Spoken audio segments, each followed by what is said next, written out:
From game development to high-frequency trading, thanks to QDC, the Quantitative Developer Certificate. Like we had the Belgian guy giving, was it a beer he gave? But in Switzerland we bring wine. So I have chocolate as well. So if you give a good question or get good remarks, you get Swiss chocolate. So I hope it can motivate you. So hi everyone, welcome to my presentation. It's my first time at CppCon. I'm really looking forward to be here. It was a bit stressful putting up all those slides, but I'm looking forward for you to get it in. So quick summary of the presentation. I'm just going to do a little introduction about the context of how I came up with this talk. I'm going to talk about why is it hard to make a fast-paced online multiplayer game, why we need the deterministic simulation, what is rollback, then we're going to go in the details of the implementation, how you can debug such implementation, because of course when you do everything online, things get way funnier for debugging, and some improvement on the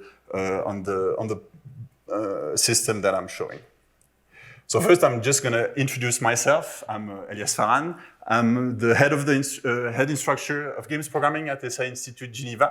We're a multimedia school that delivers bachelor. I'm also the co-founder of indie game studio Team Quaqua. So I know some people here are working in the game industry, like bigger companies, some smaller. So it's more on the smaller side that I'm working in. And I'm also the co-organizer of the Swiss Romand Game Developer Meetup. We had a little meeting earlier about bringing game developer to C++ community, but I'm the one organizing the game dev one, which is more multidisciplinary with art, game design, and other kind of really amazing things that we do.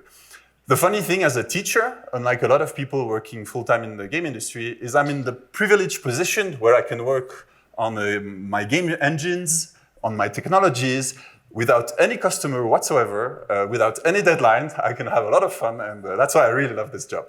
And then I can share that to my student. And of course, those kind of technology that I try and develop then often end up in my games, our games at Team Quaqua. The project I'm going to focus on for this presentation is this game, Splash Blast Panic. It's a game we released in 2018 on Steam, Xbox One, PS4, and Nintendo Switch. It's a Unity game, so sorry, it's a CppCon, but I'm bringing up a Unity game. It's a local multiplayer game, that's a really important detail, with physics-based movement. It was actually our first game on Unity also, with cartoony character like you can see, with jetpack, water gun. And this game is important because we tried to make it online. And the thing is, we did it like sort of the wrong way. We tried to implement an online multiplayer game using Photon Pun framework. So I worked on it like for several months, and I was sort of a bit like Tom before.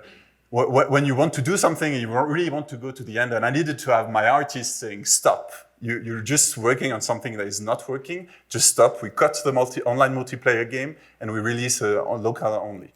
And I hope that you can learn from our mistake, because I'm going to show some of them. Well, so it's C#, but it's really close to C++, so I hope you won't mind.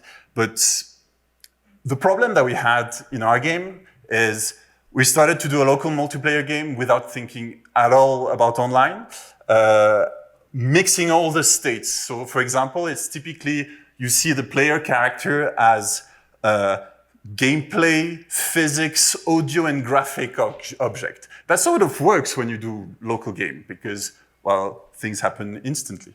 The thing is, afterward, if you try to do online with those kind of architecture, what you're going to have to do is, with input delay, try to interpolate or extrapolate, and your code becomes really complicated.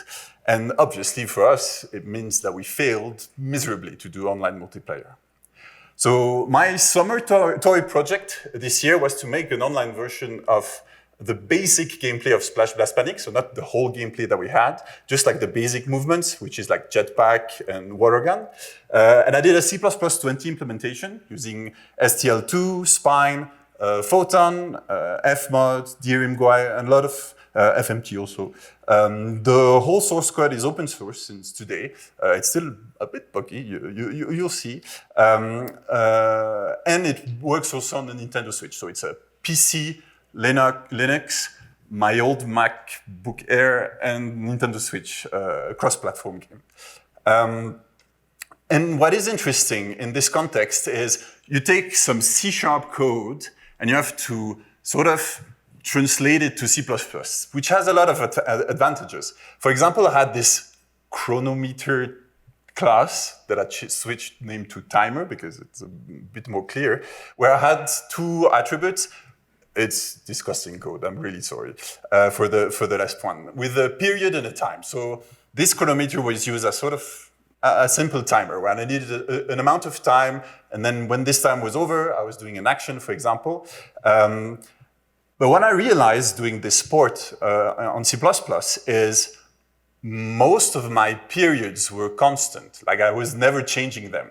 So having a floating point number just for to have a constant was not a good idea. So I was like, okay, let's try to put it in compile time as a non-type template argument. The thing is, it's a floating point number. So when I did it, so first I was trying to use my own type as well. It didn't work out because my type was not non-structural. So I put a float that could then, in compile time, convert to my type, and I was happy. And it works on MSVC. And then I switched to Clang, and it didn't work because it was not yet implemented on Clang 17. I know Clang 19 released last week, but I was not using this because I was working on a platform that has a custom compiler, and I can't change automatically like I want. And so I switched to using integer as milliseconds that you can divide as with like you put yourself the dividend, but I just put 1,000 to say it's millisecond, and then it worked. So sometimes in games, I think Joel said that a lot. We're a bit reckless. It's like, I need this to work, so I just make it work. And it's my project. Sorry for the people who will have to read this. But let's go back now to online multiplayer game. Why is it so hard to make fast-paced online multiplayer game? When we talk about fast-paced, we usually talk about game with not that much entities. So for example, a big RTS game with tens of thousands of unity is going to be harder to put in this category. I'm more thinking about fighting games, FPS, football with cars, physics-based with low latency kind of games. Like it's not like very specific, but it's like not that much entities because the technique we're going to use require that it's not too big for our poor computer. So let's talk about the internet. Because when we have online multiplayer, we have to go through this big thing that is the internet, and we have what we call network latency. So let's just define the kind of delay that we have to deal with. The first one is propagation delay, where it's simply the limitation of the speed of light. Your information cannot go as fast as the speed of light. It would be great if it was the only delay, but it's not the case. When your packet is going through the network, it's going to be processed by routers. That adds more delay. In the router, there's going to be other packet because you're not the only one using the internet with your game. So your packet is going to be waiting for other packet to be sent by the routers. And of course, you have the transmission delay. It's like there's bandwidth limitation on all the cables that are going through the internet, and you're going to be also limited by that. And all those delays add up to create this big network latency. What it means is your game is going to wait for the other player inputs because this delay has an impact. Unlike local multiplayer game where you have a delay, but you consider everything is instant when you're implementing your game.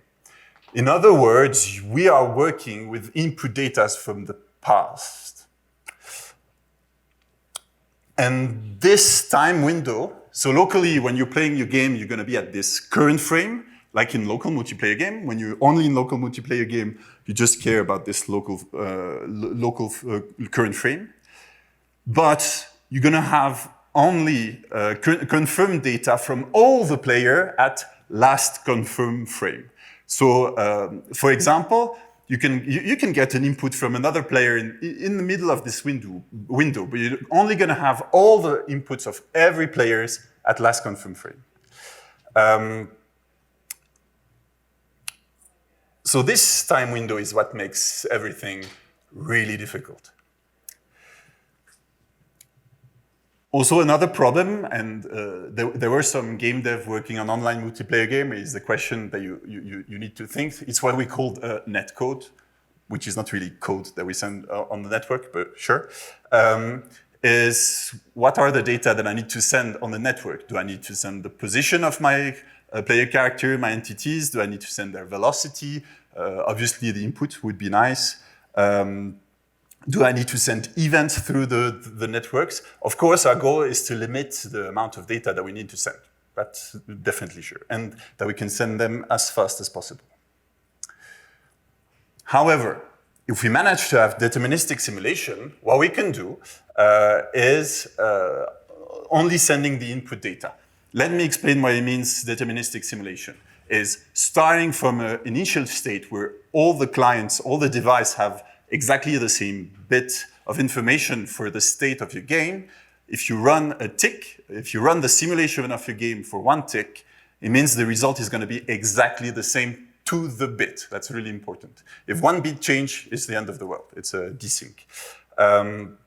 And it's regarding if you are playing on the Nintendo Switch, which has a ARM CPU, or you have my not so old, but still a little bit old Intel Core i7 on my desktop PC. It should work exactly the same.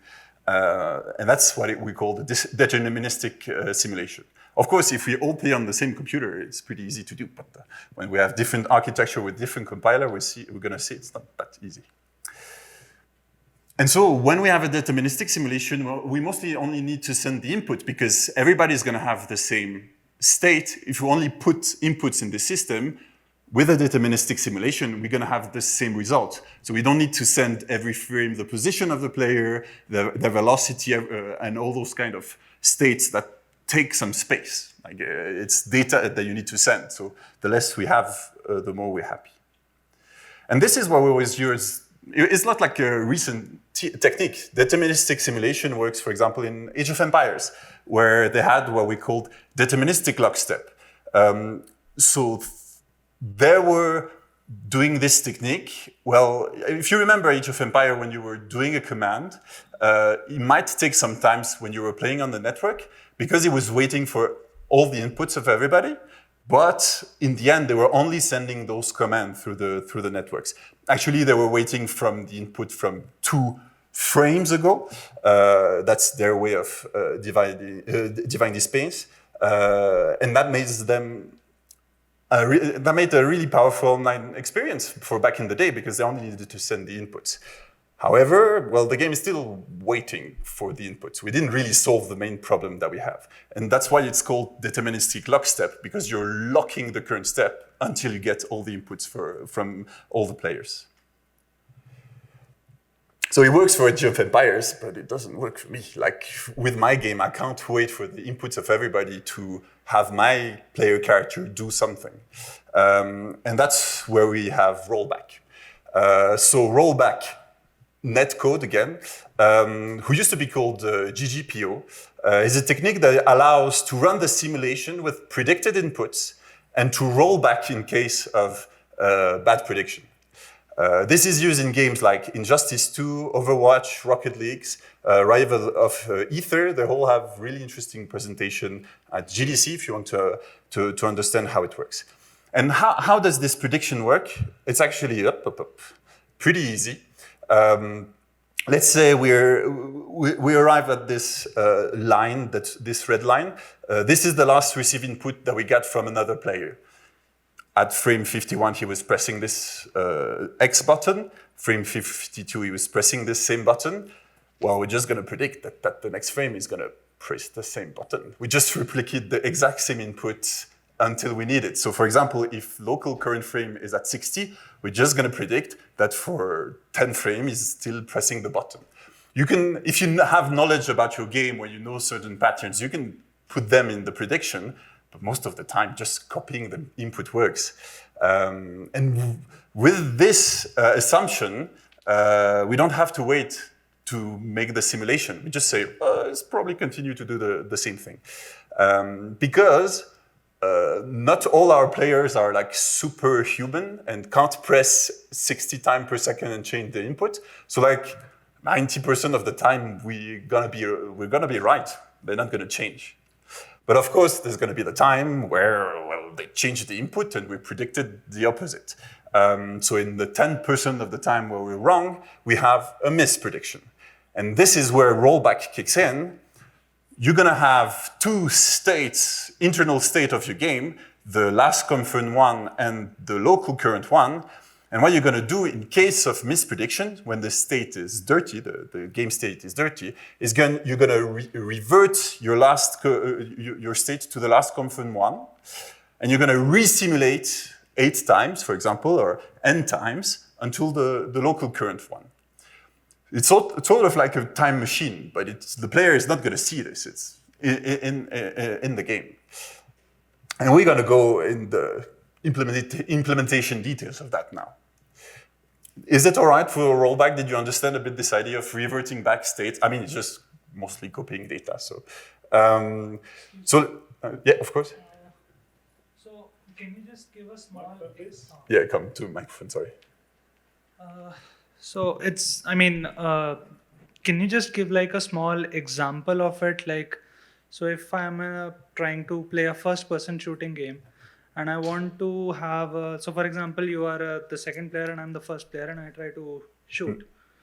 I'm going to give another example than FPS, because FPS have weird things. But let's talk about the Rocket League, for example. So you're a car, your player inputs is going straight forward. But your player turned, the other player turned. You only get this information after a while. So you're gonna pretend the player is still like, I was here, now the player was here, now he's gonna be just like 5 meters forward, but he turned, so it's not supposed to be forward. So when you're gonna do this rollback, you're gonna take the internal state, so the physics state, back to where there were the last confirmed frame, and you're going to re-simulate. So you're going to see that there's new inputs. You're going to put those new inputs in the system to make it turn. The player is going to see the car just quickly moved. This is what most implementation of rollback do. It just directly puts the new state on screen, and that's how it works, rollback. Oh. Is it a bit clearer now? So are you saying like right now? So you're going straight, and then all of a sudden your car was at this position. Yeah. And then in a flash of a second, it just moved here. Yes. Is that what you're saying? But the thing is, it's not a second. It's going to be way shorter, because if you have 1 second ping online, it's going to work. Yeah, sorry. Yeah, you can come. Sorry. Oh, thank you. Actually, what most of the time happens in most of the games in such cases, there is old position and new position. There are two trajectories, and they blend, make blending between old trajectory and new trajectory until they converge. So that's the way how they avoid this sudden jump. And this is there since times of, at least Counter-Strike does it. I think it depends on, some would interpolate to this new position, so blend, like you say, of course. Some just directly move, because some players want to have the actual position. Because if you have a fake interpolated position and you're shooting at it, the rollback system is going to consider you didn't hit, except if you have a system to check if it was. So you add more complexity, of course, when you blend. So the easiest, simpler way is to go directly. But yeah, you can blend, of course. So let's go in the technical detail. But first, we have to talk about physics and graphic states. So some people already know this video, that's why you're laughing. So sometimes when you don't come from the game industry, you, like I said, like the example we had with Splash Splash Panic, we sort of merge all the states together. So a player character is a physics entity that you show on screen that have some sounds. And the thing is, it's not actually true. You could definitely separate those states, and that's what we're going to try to do with the rollback system. But for example, in Super Mario 64,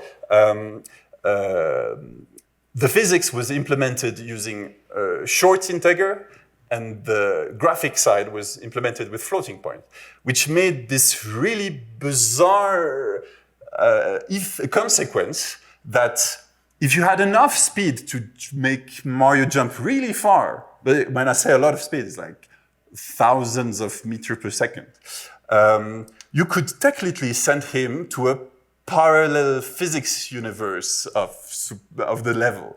And actually some speedrunners, so speedrunner, for those who don't know that, are people who want to finish games as fast as possible. But this specific kinds of speedrunner tried to finish the game using less input as possible. So you can be 12 hours long to finish a level, but if you do one less input, you win compared to someone who has like 10 minutes to finish a level.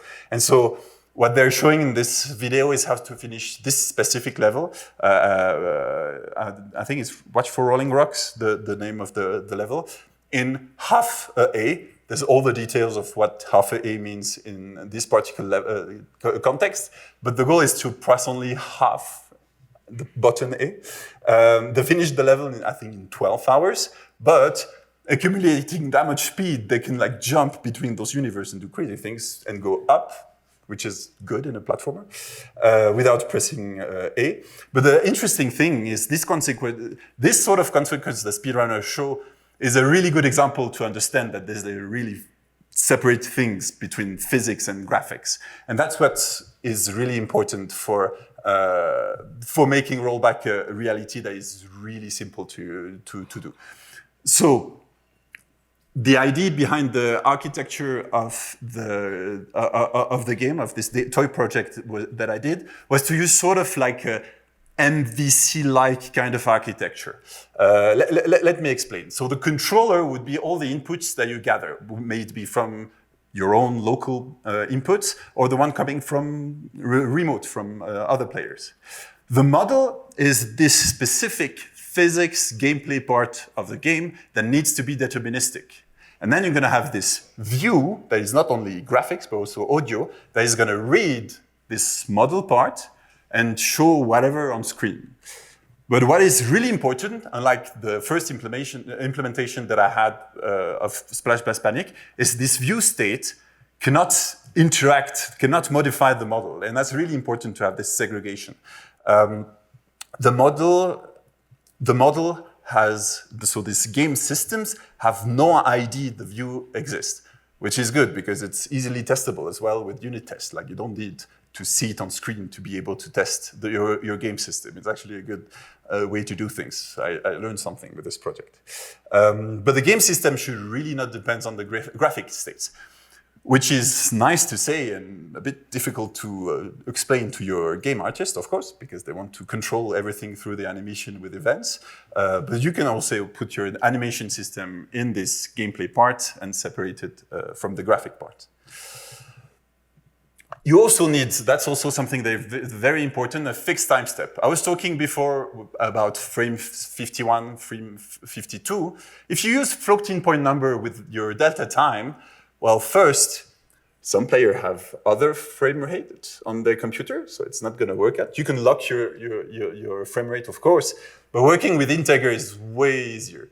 And for that, you could decouple the update of your physics that I called tick from the update, the graphics update that I called update. And then with this really simple loop, if you need to do more physics updates because your graphic update was too slow, then you can do more. And if you don't need to do the physics update on this particular graphic frames, then it's all good. The problem with this code, if you have a really low power hardware, is it's a negative feedback loop. Because if you're too slow to do your physics on time, the next frame, this loop is going to try to catch up. So add more physics ticks, they're going to add more physics tick, and that's not great. But that's why we have minimal requirement in video games. What does a tick look like in this internal game state? Well, we're going to gather all those input. That's what I was saying about this controller part in the architecture. Then if the game state is dirty, we're going to do this rollback. And then when we finish with this branch, we're going to do the tick of the game systems because we need to move forward. This is where you get the instant reaction from the game, from the player input. Then you're going to send your local player input, and you're going to get your server confirm frame. I'm going to go in detail afterward with that. So dirty is when we mispredict the inputs, like I said before.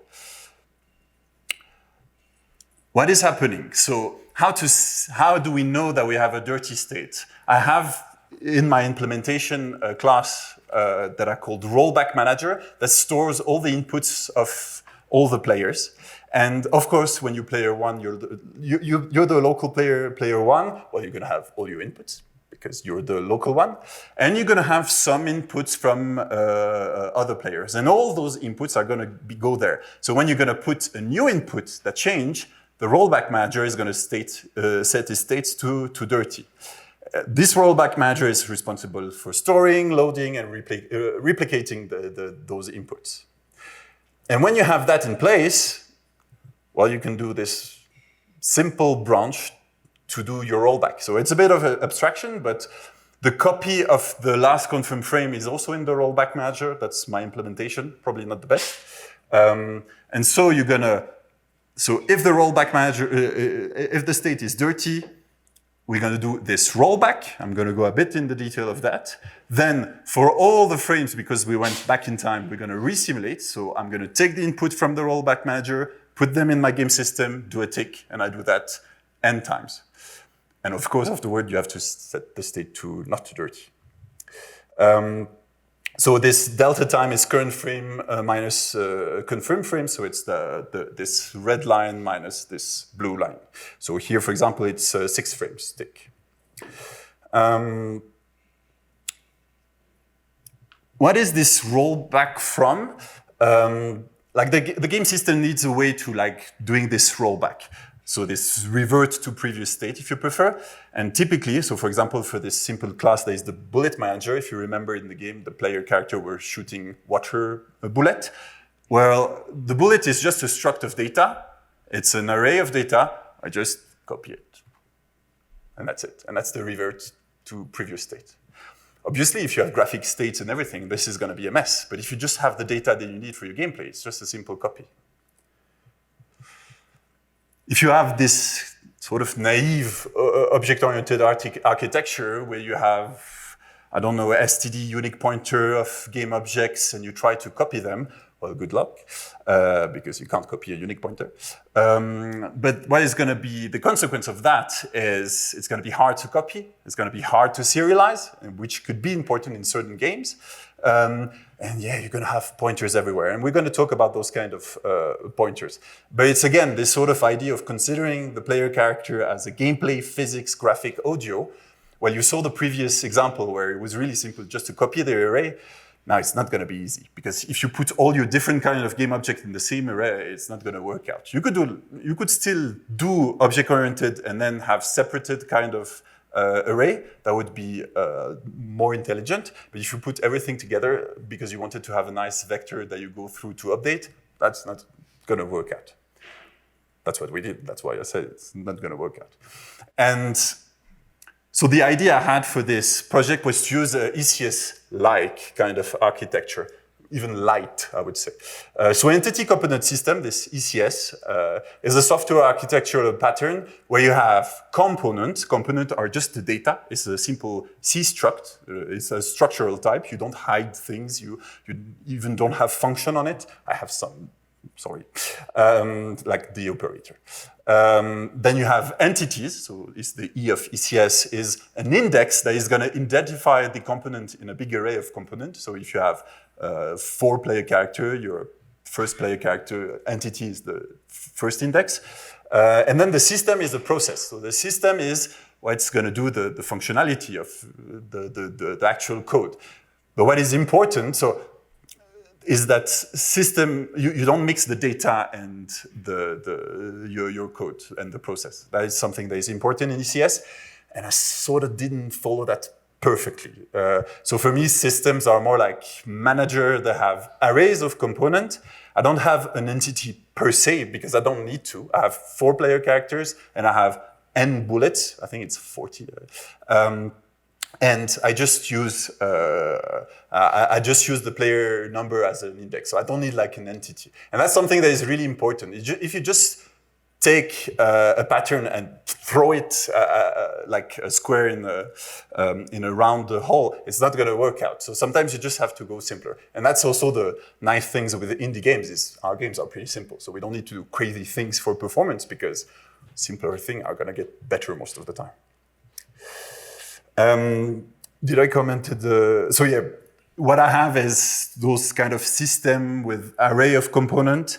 And instead of having player character pointers, I have a player character manager, a player manager that have the player character. And that's something that is really important because you get all your player character at the same place. And then you just need to copy this array instead of trying to go through pointers to get the data that you need to do the rollback. For Splash Online, our game system is still pretty simple. That's what I said. We have the bullet manager with bullets. Then we have the player manager with player character. This is more the specific gameplay kind of code. Player physics is the double quote pointer to the physics world. And the player inputs that we get from the rollback manager. Then the physics word is our own implementation of a physics engine that sort of works. And the quad tree is because I wanted to put all the dependency, but it's a temporary object. So we don't need to do rollback on the quad tree per se. But it's so for those who never did physics programming, you have 2 phases of your physics. The first phase is the broad phase. So you're going to take all your physics entity, and you don't want to compare them all because this is n square, and O(n) square is not good. So you're going to divide one way or another the scene, the world that you have to only compare objects that are close to each other. And one of this technique is quad tree, which is an object that you can recursively divide. And of course, game developer, we don't like to allocate. So we allocate first, we put a limit to the amount of depth that we have in our quad tree, and then we put the object in it. This is my implementation. It's open source, you'll see it, and you can insult me in the comment of GitHub. But, so I have a physics engine for Splash Blast Panic, but this is another game I'm currently working on. And it's also an online multiplayer game. This is a round that I did with my students who were using 4G and everything. So that's why you can see a lot of little jumps. But there's no physics engine in it. And so if you do a small game that doesn't require a physics engine, then don't use a physics engine. I did a small Game Boy game in 2018 as well. I can't have a physics engine in my Game Boy, so I needed to give the physics aspect one way or another through some code, but I can't put Box 2D in my Game Boy. That's impossible. And most physics engines that you're going to see are not deterministic by default. For example, the implementation of Box 2D in Unity is not. There's a new version of Box 2D that released, I think, 2-3 weeks ago that is deterministic, but you can't get a snapshot of the state, so you can't go easily back in time, which is something that we would require for rollback. The developer said he's working on it, so looking forward to have an actual physics engine that works for online. But because it's not the case, I needed to do my own game engine. But because it's my own game engine, I can do internal state copy. Rocket League, for example, use a modified version of Bullet 3. Bullet 3 is an open source 3D physics engine, and so they put it in their Unreal project. That's something that they did. That was one of the best choice. That's what they said on their GDC talk. I put the reference at the end of the presentation, so don't hesitate to check. I was double quoting pointer, but my physics engine gives back indices instead of pointer. Because if you have 2 copies of this physics states and you have an array of rigid body, if you give the pointer, Well, the pointer are not going to be the same because it's two different objects in separate place in memory. But if you give indices, well, they're going to be the same. So especially if you have, and this is our case, when you have deterministic body indices creation, so if I create body 1, body 2, body 3, their indices are going to be 0, 1, 2. And so if I revert back in time and I do the exact same thing, it's going to give the exact same indices. Super simple implementation. And then your two physics states have the same indices if need be, and you can check if, and then you have easily copyable states because you're just copying the indices if you remember here, player physics have body indices and collider indices. Well, they're going to be the same regardless of all the different devices that you have. So why use 8 bytes for a pointer when you can use an int? And now, this is the moment where, because everything before this slide was like, oh, life is nice, I can do a game, and it's going to work out fine on the Switch and on PC. And then you have floating point. And the thing is, in games, we really like floating point. We put them everywhere. But as soon as we need to do an online multiplayer game, this is the shotgun that destroys our poor feet. Because, and it's a really nice blog post here, there's several things that makes floating point really hard to work in a deterministic simulation, especially with different architecture and different compilers. And I'm not going to talk that much about it. Guy Davidson wrote a paper for SG14P 3375R0 that tries to address this with other kind of floating point number. It's still in discussion. We had this discussion at the ISO meeting. There's a whole talk of Sherry Ignatchenko tomorrow. She's there. Go see that talk if you're interested about that. But in short, those three different points are buggy implementation in some compilers. Because the thing is, with floating point number, it's not associative. So if you do A plus B plus C, it's not going to be equal to C plus B plus A. And you all learned that at university if you're, or one way or another. But sometimes the compiler likes to reorder things, even if they're not so allowed to do so. Like, for example, a lot of game programmer loves to use fastmat because it's fast, probably. It's way faster. I like, my favorite flag in it is fun, safe optimization. It doesn't mean it's fun and safe. I mean, it's a flag that is unsafe optimization, obviously. But some target hardware have non-trivial expression, and a really old FPU instruction on x86 that needs like intermediary result in 80 bits a register makes everything amazingly fun. So what I did, that's why I don't go too much in detail, is I used fixed point number. I implemented my own type of fixed point number because the underlying type is an integer, and then integer is associative. But yes, of course, I need to like implement a new type. So it's an integer, but you shift, you bit shift by a certain exponent. The typical type I used in this implementation of Splash Blast Panic was a stud integer 32 with a shift of 16. So sign integer, but shifted by 16-bit. So it's just an integer. The point is fixed. It's not going to float. And then I need to do a lot of work. And actually, the implementation is not that complex. I have two core structure. One takes a floating point. Actually, I updated my code recently because I could update it to cplusplus20. But either you took a floating point or an integer, and you shift differently depending on the type. While plus and minus are trivial. It's integer. You just do plus and minus the underlying type. However, for the multiplication and the division, that's the code on the right side.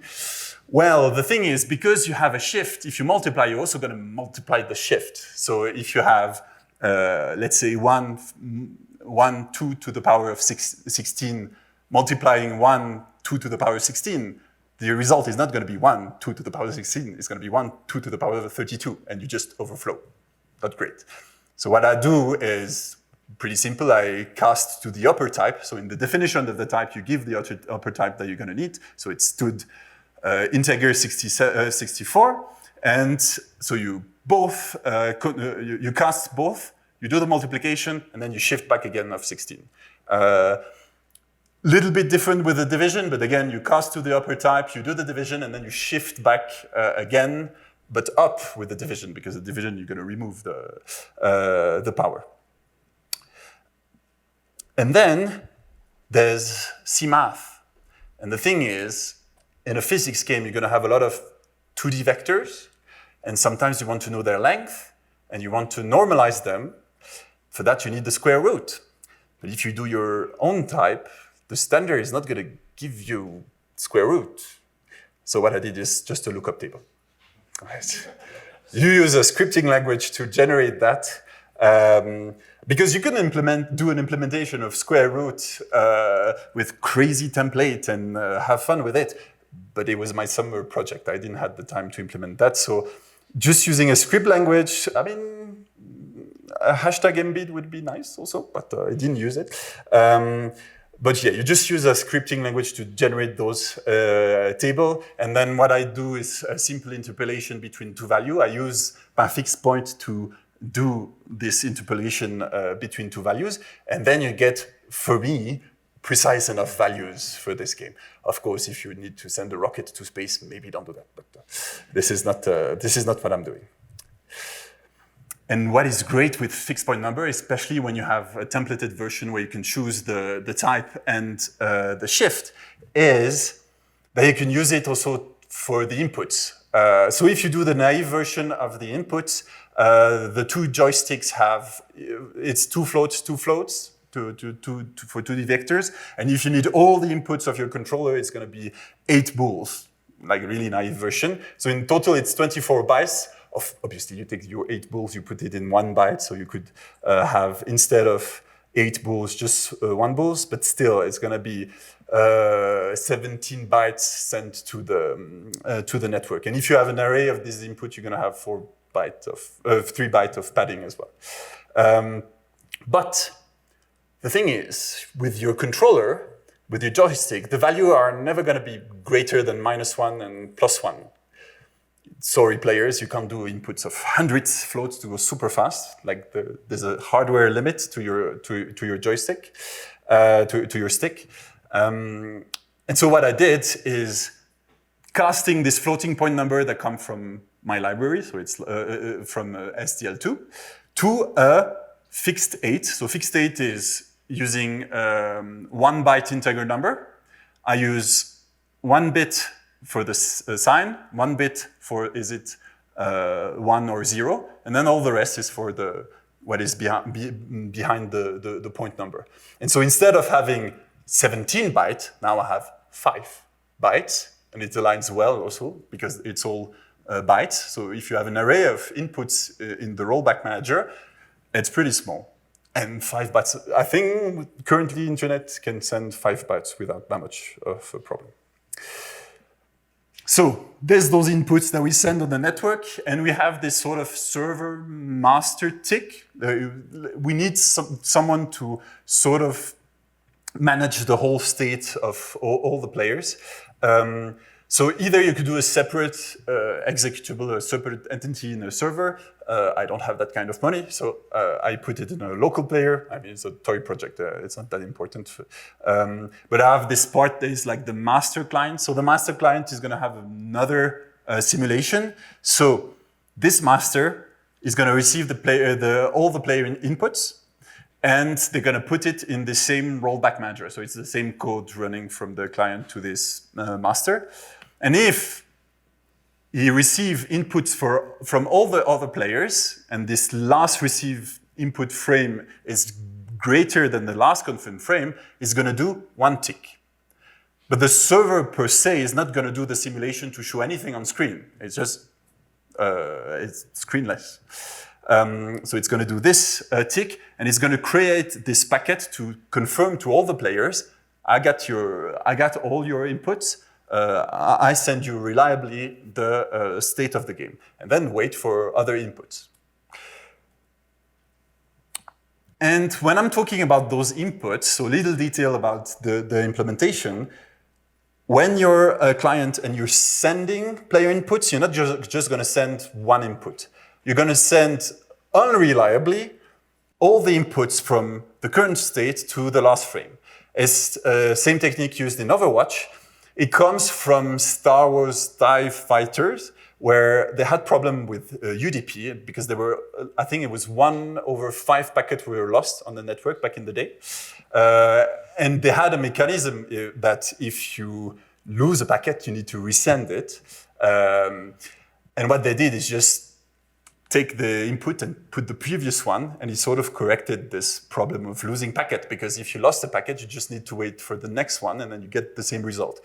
Now with this technique, because internet is a bit better than back in the day, if you lose one packet in the middle, then you have enough information just in case in the next packet to get all of this. But just in case it didn't work out, the server is going to send you reliably all the inputs of everybody in the last confirmed frame, but that means you're really a bad player. So this server is sending you a confirmed frame with all the received inputs as well for this specific frame, and the client is going to take this confirmed packet and compare it with this internal value. And what is this sort of internal value? It's a simple checksum. So I use the same technique that I use in TCP. I just take the whole state of the game, I just go through it, and I have an integer value that I can put in the packet. This is how it works out. Reinterpret cast. The thing is, I know that my player character is aligned with 4 bytes, so I can do that. Obviously, use that with a lot of care. But for all my player, I have this pointer. I just go through all the values of my player, put that in this result value. This is my checksum, and I do that for everything, all the internal state of my game. The thing is, if the server generates this value and the client generates this value, and the value are not the same, this is what we call the desync. And desync means it's the end of the world. It's like, we stop everything, we turn off everything. So if you're a cheater and you're trying to change the internal state of the game, well, the game is just going to stop.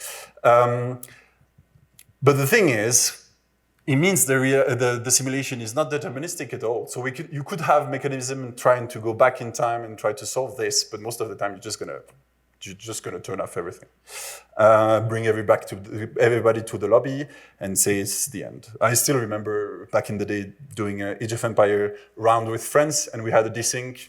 We had played 40 minutes, and well, it's the end of it. The game, it didn't crash, it went back to the lobby, but it's the end of it because the simulation is not deterministic at all.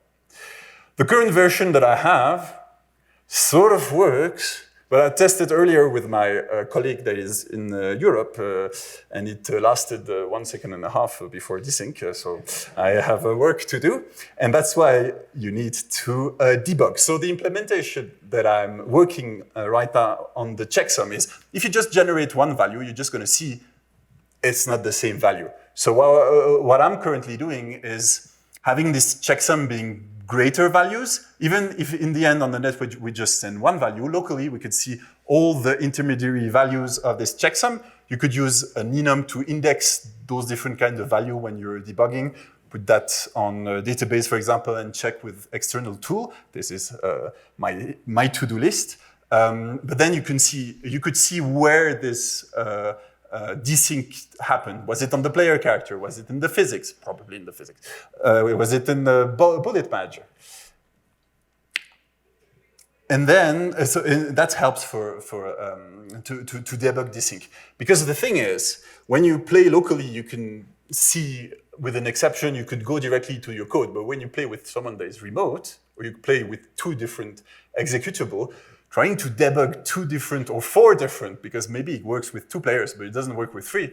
Trying to go through 3 debuggers to see the state is not going to work out. So you prefer to register all those states and then have tools that can read all those different kind of data. This is what they do at Netherworld for Injustice 2 and Mortal Kombat. For their patch to have rollback, they had those tools. that made the life easy. I didn't do. My life was not easy. Now, if your game engine needs to create objects, well, first, don't create or destroy game objects. In the current implementation, what I did is just have a pool of objects that are activated or deactivated. It's way easier. You don't need to, we don't like to allocate and deallocate on the heap. But sometimes you need to work with really old game engine, or you don't have the control about everything. So if you need to create and destroy object, just know that with a rollback technique, the creation of an object inside of this time window is temporary. It means that when you're doing a rollback, you have to delete the temporary creation of this object. And then when you're going to go back to the frame where you created the object, then you recreate it again, which might be problematic depending on your game engine. Why so? Let's say you have a situation where you have a player who did a super amazing super attack. But the thing is, the frame before, another player did something to stun this player. So when you're going to do this rollback with the new information, well, you're going to need to cancel the creation of all the amazing physics wall of whatever super attack you did. And that's going to be complex. So that's why you could do a temporary creation of the object, but just know that you might need to cancel things that you create. Same for deletion.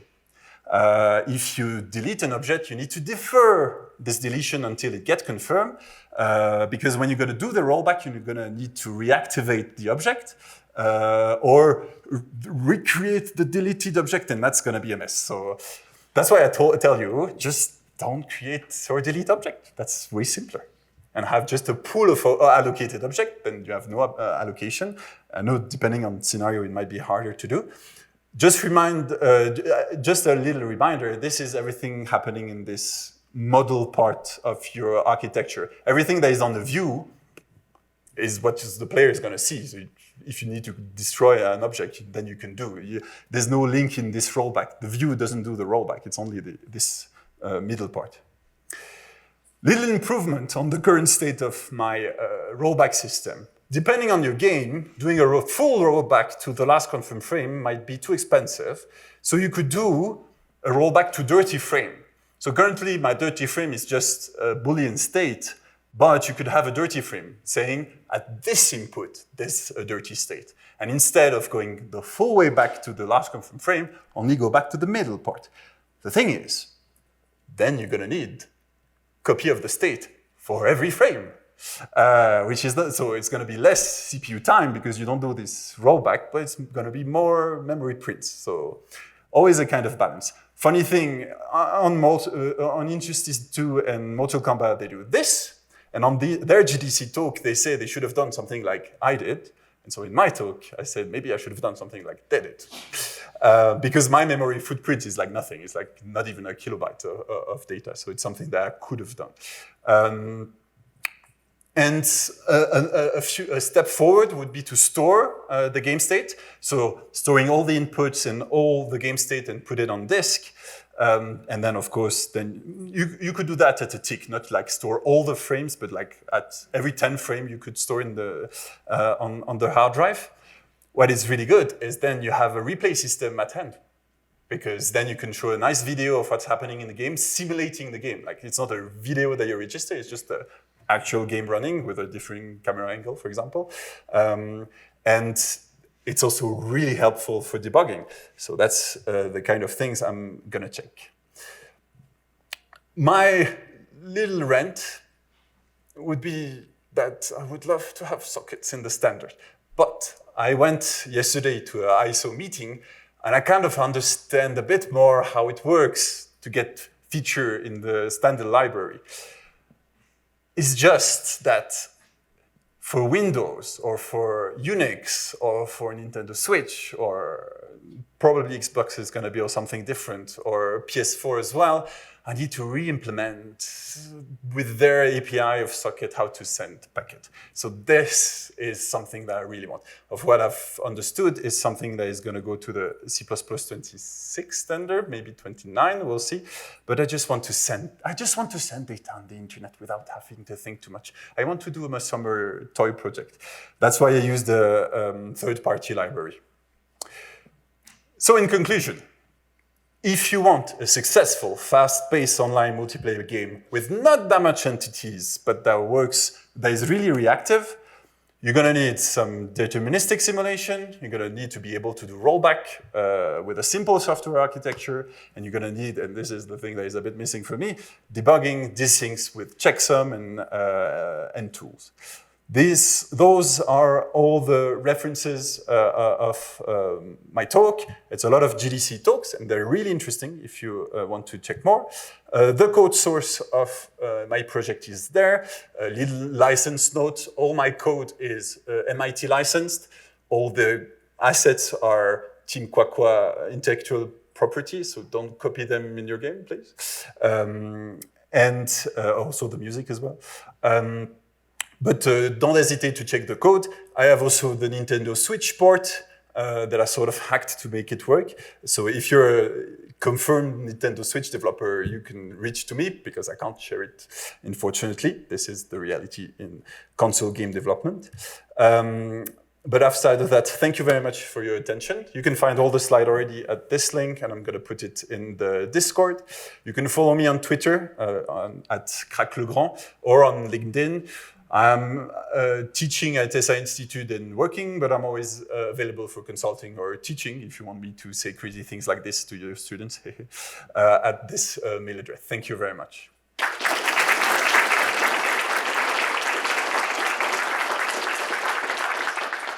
And I have 3 minutes 45 for questions. You can come in the front. All right, so thank you for the amazing insights. I assume that when we have like tons of entities, it's just not going to work because I have to re-simulate all the steps. Yeah, that's the thing. So what you could do, and that's the technique with Injustice 2, is you can limit the amount of time you need to roll back. So for example, in their talk is 8 times. So they're only allowed to go 8 times back in the past, like this frame. What they did also is they extended a bit the length of the frame to be able, and using a quality of service, so it's a technique that you would use if a player has too much of a ping, you just kick him out, such that you don't need to roll back too much. With those, you could have, this is a way where you could put more entities. Obviously, when you're in the indie side of the game developer world, well, you really don't have that much things happening, so it's all fine. But of course, if you have a big games like a RTS, then you have to find ways to make it work. But probably it's you prefer to do deterministic lockstep then. So the rules an absolute beast, really. Yeah, I mean thousands of entities. We had, I think we've got up to 38,000 entities. So it was an entirely different point. So deterministic lockstep, and those kind of game are more flexible with input delay. So that's something I didn't talk about. There's no input delay in Splash. You do something, it happens. Some games will add input delay, so they're gonna delay your input before applying them, and that allows to have less of those jittery things happening also on screen. How do you gracefully roll back audio? So, you don't. That's the shorter answer. But the longer answer is when you play a sound, it's a small sound, you just let it go. If it's a big sound, like you have an amazing super attack and it's a 5-second sound, then you cut it. That's what you're gonna do. But yeah, you're not gonna put this sound logic in the rollback. It's like it's not gonna work out. Okay, thank you. You're welcome, Max. Hi, Hi. Thanks for the talk. I don't know anything about multiplayer code, so this might sound stupid. Okay. But something feels a little weird about just syncing up based on deterministic simulation. Like, I don't trust the code, even if especially the code that I wrote.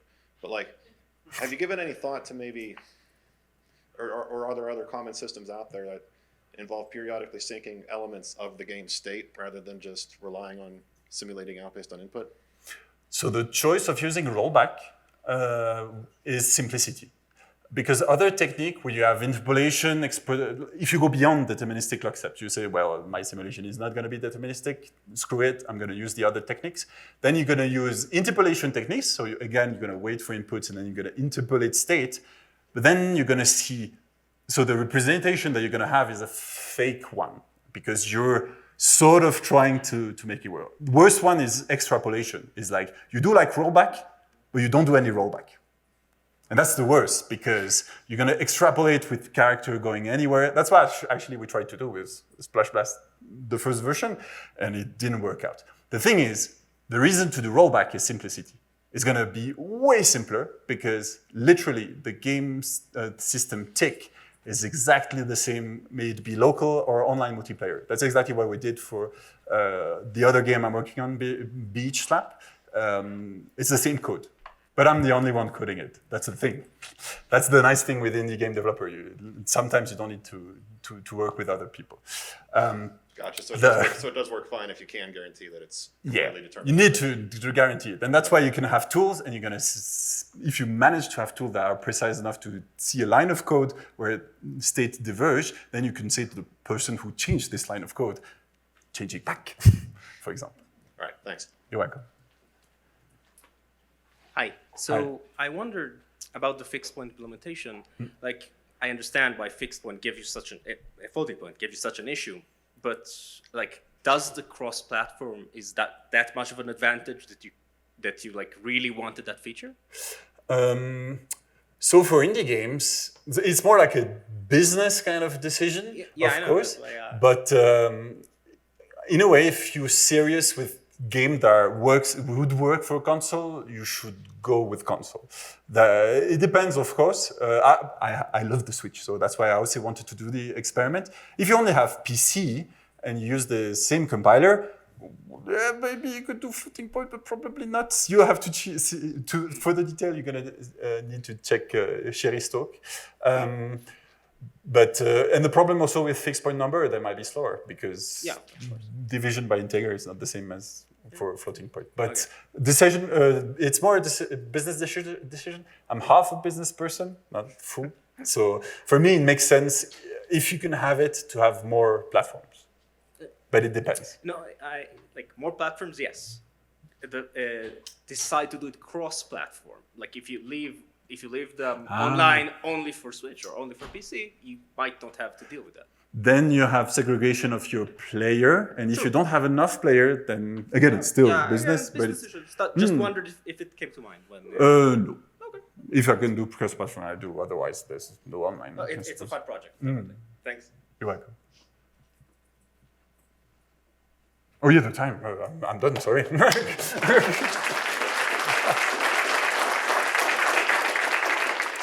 Oh, it's chocolate for the people who ask questions. And other people as well. I'm not segregating.